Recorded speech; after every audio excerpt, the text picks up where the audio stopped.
आप सबको जय मसीह की। मैं आशा करता हूं कि आप लोग बहुत अच्छे से होंगे और प्रभु की आशीषों में बहुत फल रहे और फूल रहे होंगे। आज जो हम वचन लेके आए हैं वो है प्रभु यीशु का महान प्रेम, है ना। उसी पे हम चर्चा करेंगे, मनन करेंगे, बात करेंगे। इससे पहले कि हम मनन करें, आइए हम छोटी सी प्रार्थना कर लें। धन्यवाद परमपिता परमेश्वर, राजाओं के राजा प्रभु यीशु, हम धन्यवाद देते हैं इस समय के लिए कि इस समय में आपने हम सबको स्वस्थ जीवित रखा और इस सुबह दिखाई। बहुत बहुत धन्यवाद परमेश्वर, आपकी सारी आशीषों के लिए, सारी बातों के लिए जो आपने हमारे लिए की। हम विनती प्रार्थना करते हैं इस वचन के लिए प्रभु। जब हम वचन पे मनन करते हैं तो हमारे ध्यान को अपनी ओर लगाए, हमारे कानों को खोले, हमारा फोकस अपनी ओर करें प्रभु जी। और शैतान की देखी अनदेखी शैतानी शक्तियों को, गलत मन को, गलत कंट्रोल को हमसे दूर करें परमेश्वर। सहायता करें कि हम आपके वचन को समझ बूझ के दूसरों को शेयर करने वाले बने और उस पर चलने वाले बने। हम सब की सहायता करें, जो लोग मुझे सुन रहे हैं उनकी भी सहायता करें प्रभु जी। हम सारी विनती प्रार्थना आपके चरणों में रखते हैं, सुने और ग्रहण करें प्रभु यीशु मसीह के नाम से, आमीन। तो आज जो हम जिस टॉपिक पे बात करेंगे वो है प्रभु यीशु का महान प्रेम। हम सब जानते हैं, जो विश्वासी भाई हैं, कि प्रभु ने, परमपिता परमेश्वर ने अपने इकलौते पुत्र को हमारे पापों के लिए क्रूस पे चढ़ा दिया, जो कि मारे गए, गाड़े गए और तीसरे दिन जीवित हो गए। क्या कोई अपने पुत्र को बलिदान कर सकता है?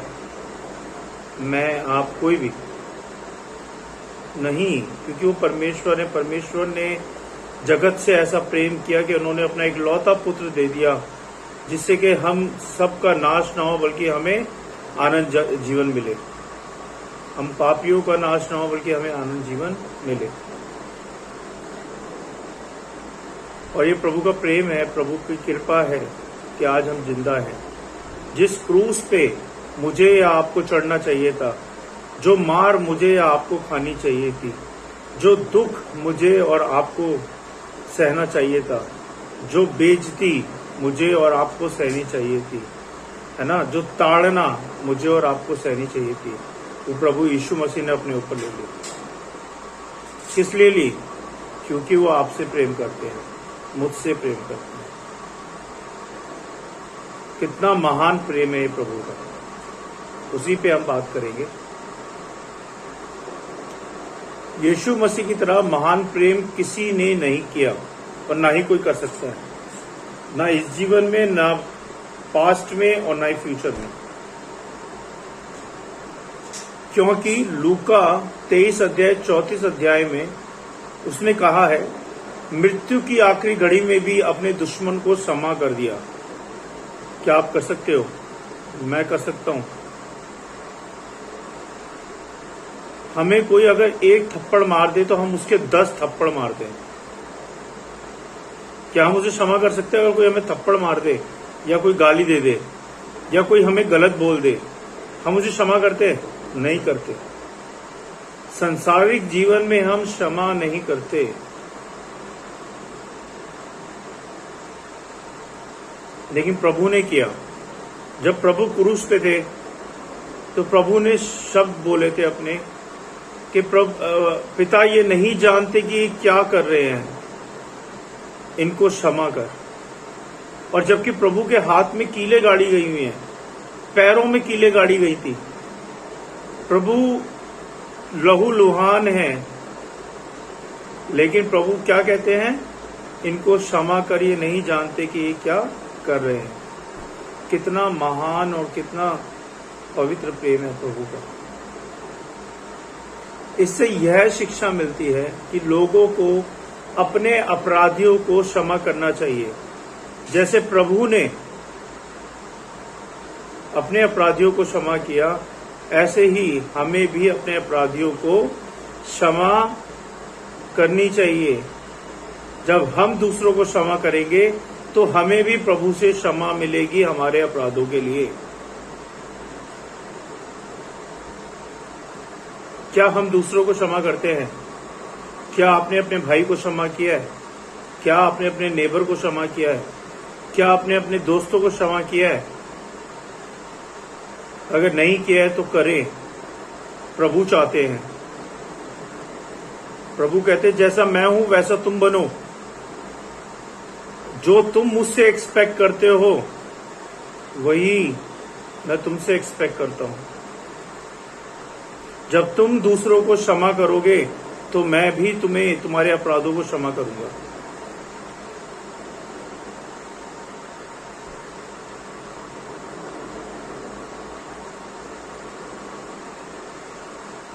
क्योंकि न्याय करना मनुष्य का काम नहीं है। किसका काम है? बल्कि ये परमेश्वर का काम है। न्याय करना मनुष्य का काम नहीं है, ये परमेश्वर का काम है। परमेश्वर पे छोड़ दो न्याय का काम। लेकिन आजकल संसारिक जीवन में ऐसा होता है, दुनिया में ऐसा हो रहा है कि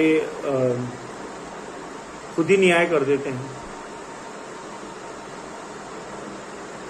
बिना झूठ सच को जाने बगैर, बिना पाप को जाने बगैर, बिना गलती के जाने बगैर खुद ही न्याय कर देते हैं। क्योंकि मत्ती 5:44 में कहा गया है, प्रभु यीशु कहते हैं कि अपने बैरियों से प्रेम रखो और अपने सताने वालों के लिए क्या करना है? प्रार्थना करनी है। जो आपको सताते हैं, जो आपको परेशान करते हैं, आपको गालियां देते हैं या आपको उल्टा सीधा बोलते हैं, उनके लिए प्रार्थना करो। अपने बैरियों से प्रेम रखो। क्या आप कर सकते हैं? अपने बैरियों से प्रेम रखो। पर आजकल के लोग बिना कारण से झगड़ा और दुश्मनी कर बैठते हैं, है ना? ऐसी होता है दुनिया के अंदर, बिना कारण से झगड़ा और दुश्मनी कर बैठते हैं। सोचने वाली बात यह है कि लोगों को गुस्सा, झगड़ा, दुश्मनी से कोई भी लाभ नहीं मिलता। बहुत ध्यान से सुनिएगा प्रभु क्या समझाना चाह रहे हैं। लोगों को गुस्से से, झगड़े से, दुश्मनी से कोई भी लाभ नहीं मिलता। इसलिए लोगों को दुष्ट व्यवहार और बुरे कर्म छोड़कर सच्चाई के मार्ग पे चलना चाहिए। प्रभु यहां क्या कह रहे हैं? लोगों को दुष्ट मार्ग, बुराई, बुरा कर्म छोड़कर सच्चाई के मार्ग पे चलना चाहिए। प्रभु कहते हैं कि मैं जानता हूं कि यदि कोई किसी को प्रेम दिखाता है, सम्मान करता है, तो उसे लोग कमजोर समझने लगते। प्रभु कहते हैं मैं जानता हूं कि यदि कोई किसी को प्रेम दिखाता है, सम्मान करता है, तो लोग उसे कमजोर समझते हैं। वैसे विपरीत परिस्थितियों में लोगों को धीरज धरकर चलना चाहिए। और ऐसा होता है संसारिक जीवन में, जब आप किसी को रिस्पेक्ट देते हैं, प्यार प्रेम दिखाते हैं, सम्मान करते हैं, तो वो आपको कमजोर और वीक समझते हैं। तो ऐसी परिस्थिति में क्या करना चाहिए? हमें धीरज धरना चाहिए, धीरज के साथ चलना चाहिए, लेकिन हमें गलत बर्ताव नहीं करना। क्योंकि लोग सिर्फ मुंह से सत्य बोलते हैं, क्योंकि लोग सिर्फ मुंह से सच बोलते हैं, पर सच के अनुसार चलते नहीं हैं। मुंह से बोलना और फिर उस पे नहीं चलना, वो सच नहीं होता। सच वो होता है जो आप मुंह से बोल रहे हो और उसी पे चल रहे हो। सच वो है। सच के अनुसार चलना ही सच होता है। देखिए, प्रभु यीशु ने दुश्मनों को प्रेम करने की बात सिर्फ मुंह से नहीं कही थी,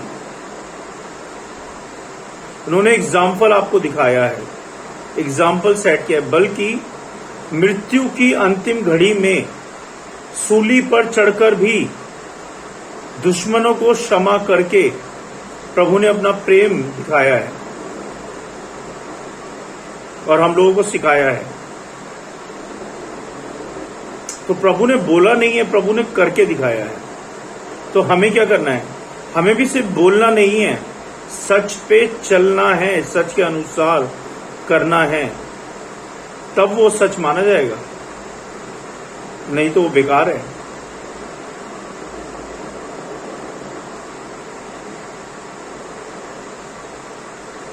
और मैं समझता हूं, क्या कोई ऐसा प्रेम कर सकता है? मैं तो कहूंगा कि ऐसा प्रेम करना इस धरती के लोगों के लिए असंभव है, इम्पॉसिबल है, जैसा प्रेम प्रभु ने किया है हमसे। कोई भी ऐसा प्रेम नहीं कर सकता जैसा प्रभु यीशु मसीह ने हमारे साथ किया है।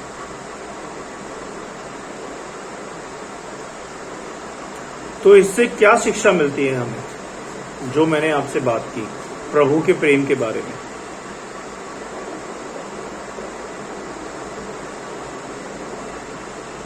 पहली शिक्षा, एक दूसरे से प्रेम करो, एक दूसरे को क्षमा करो,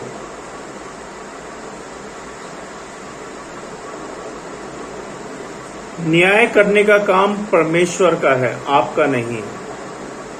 तीसरी शिक्षा, अपने बैरियों को, सताने वालों को, उनके लिए प्रार्थना करो, उनसे प्रेम रखो। कई बार आपके प्रेम करने से या सम्मान देने से दूसरा समझता है कि आप वीक हैं, आप किसी काबिल नहीं है, लेकिन उस कंडीशन में आपको धैर्य रखना है, सांत्वना रखनी है और उसके साथ ही चलना है।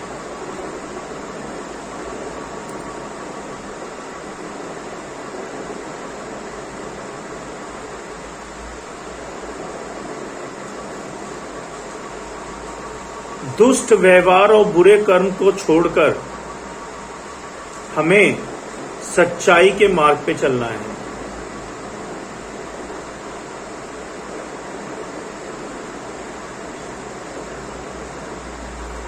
और जो लास्ट पॉइंट था वो ये था कि हमें सिर्फ सच बोलना ही नहीं है, हमें सच के अनुसार जीवन बिताना भी है, सच में जीना है। जैसे प्रभु ने हमें एग्जाम्पल सेट करके दिखाया कि मृत्यु की अंतिम घड़ी में जब प्रभु सूली पर चढ़कर अपने दुश्मनों को क्षमा किया, उन्होंने सिखाया कि उनसे कैसे प्रेम किया, उन्होंने कैसे उनको क्षमा किया। ऐसे ही हमें भी अपने बैरियों से, अपने सताने वालों से प्रेम करना है, उनको क्षमा करना है, उनके लिए प्रार्थना करनी है, प्रभु की आज्ञाओं पे चलना है। अगर हम प्रभु को सच में प्यार करते हैं, उनको फॉलो करते हैं, तो हम सब जरूर प्रभु की आज्ञाओं को मानेंगे और प्रभु के जैसे बनने की कोशिश में दिन प्रतिदिन लगे रहेंगे और प्रार्थना करेंगे। यही आज्ञाकारिता जीवन है, यही प्रभु का प्रेम है जो हमें सिखाता है कि हम दूसरों से प्रेम करें, दूसरों को क्षमा करें, उनके लिए प्रार्थना करें, सच्चाई से जीवन बिताएं, बुरी बातें, बुरे काम, बुरा पाप सबको छोड़ दें, क्योंकि हमारा प्रभु पवित्र है। इन सब बातों से हमारा प्रभु परमेश्वर घृणा करता है। मुझे विश्वास है कि आपको इस वचन से बहुत आशीष मिले और आप प्रभु की आज्ञाकारिता में आप सब चलें। आइए हम सब प्रार्थना करेंगे। प्रभु के वचन को पढ़े जाने और सुने जाने पर आशीष देते हैं। धन्यवाद प्रभु, आपने अपना महान प्रेम हमें सिखाया। हाँ प्रभु, हम संसारिक जीवन में जीते हुए ये सब नहीं कर सकते और ना ही कर पाते हैं जब तक आपका अनुग्रह ना हो, आपकी आशीष ना हो प्रभु जी। हम सबको प्रेम करना सिखा प्रभु एक दूसरे से। हम सबको एक दूसरे को क्षमा करना सिखा प्रभु। हम सबको बुरे कामों से, बुरे व्यभिचारों से, बुरे कर्मों से बचा प्रभु जी, जिससे कि हम सच्चाई के मार्ग पे चलें, सच्चाई का जीवन जिए। हमको अपने जैसा बना प्रभु, हम सबकी सहायता कर। तेरी सहायता के बिना हम कुछ नहीं कर सकते, तेरे अनुग्रह के बिना हम कुछ नहीं कर सकते। बहुत बहुत धन्यवाद प्रभु आपके जीवित वचन के लिए, जो हमें काटता है, छांटता है और सही राह दिखाता है प्रभु जी। बहुत बहुत धन्यवाद सारी बातों के लिए, सारी आशीषों के लिए, अभी तक संभालने के लिए। होने दे प्रभु इसके वचन के अनुसार बहुताई से बहुत लोग समझ पाएं आपके वचन को, और बहुताई से ये वचन बहुतों में फैले प्रभु जी। जो लोग मुझे सुन रहे हैं उन सबको भी आशीष दें प्रभु, बरकत दें, उनके काम काजों को, उनके चिंताओं को, परेशानियों को यीशु नासी के नाम से दूर करें। उनके विश्वास को और बढ़ाएं प्रभु, उनके कलेशों को दूर करें परमेश्वर। शांति दे उनके घर में, परिवारों में, सहायता करें उन सबकी जो आप पे विश्वास करते हैं प्रभु जी। सबकी रक्षा करें। बहुत बहुत धन्यवाद प्रभु हर एक आशीष के लिए, अभी तक संभालने के लिए। मैं सारी विनती प्रार्थना और इस वचन को आपके हाथ में सौंपता हूँ। धन्यवाद के साथ विनती प्रार्थना प्रभु यीशु मसीह के नाम से, आमीन। आप सबको जय मसीह की। God bless you all.